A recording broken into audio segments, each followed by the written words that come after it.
How to check if your laptop is original or refurbished. Hey everybody, welcome back to the channel. In today's tutorial, I'm going to show you guys a quick and easy way to check if your laptop is original or refurbished. But before we get started, don't forget to hit the like button down below and subscribe to the channel. Now, let us jump right into the video.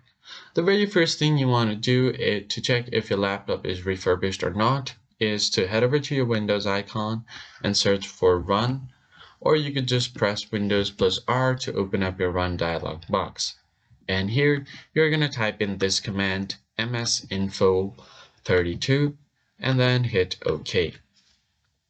Now here you have different options about your device, so it will show you all of your system information like your manufacturer number, model number, and many more. So what you are going to do here is check for the system SKU.